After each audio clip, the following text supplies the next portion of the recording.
A false teacher is known by what he says. A false teacher is known by what he says. A false teacher.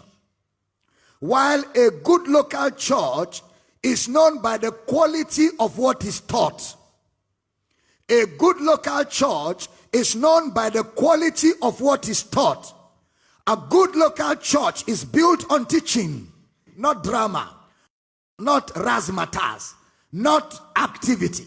A good local church is known by the quality of diet served, by the quality of food that is taught or communicated to believers. That's how you know a good church. And a false teacher is known by what he says. A false teacher is a man that twists the scriptures and make the scriptures say what the scriptures are not saying. That's a false teacher. When somebody stands up and say, if you don't pay your tithe, you will go to hell, full stop. That is a false teacher.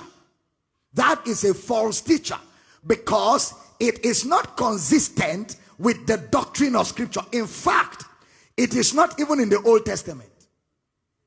Even the Old Testament, where he's bringing it from, there is no attachment to tithing that guarantees eternal life. From Genesis, it has been the Lamb of God that will take away sin. From Genesis, it has always been the Lamb of God. Because even in Eden, there was the tree of life, which was Christ.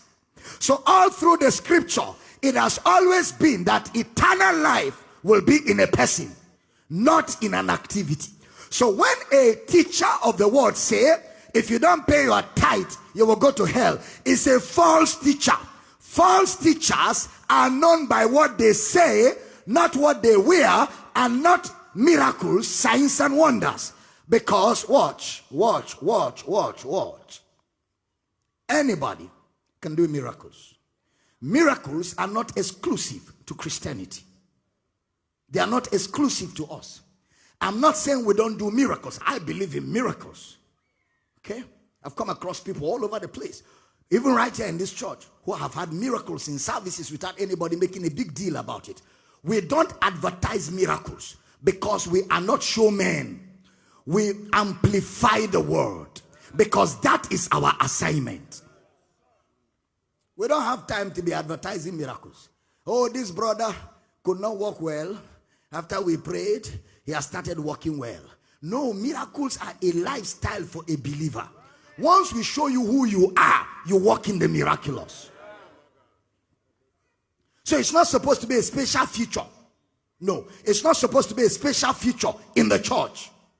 Of course, it can be a special feature in the crusade ground, because in the crusade ground, we want to show them the goodness of God. But within the local church, miracles are not supposed to be a big deal. They are supposed to be part of our lives as believers. Because a believer is a supernatural person. And in the supernatural, miracles are natural. You didn't hear what I said. A believer is a supernatural person. And in the supernatural, miracles are natural. They are not a special event. They are part of our lifestyle. First of all, even your birth is a miracle. Even your birth, born again, is a miracle. So you began from miracle, you continue in miracles, you end in miracles. So a good local church is known by teaching. The quality of teaching that goes on there. The quality of teaching. And let me be honest with you. When you encounter good Bible teaching, the moment you encounter good Bible teaching, it is difficult for you to settle for junk.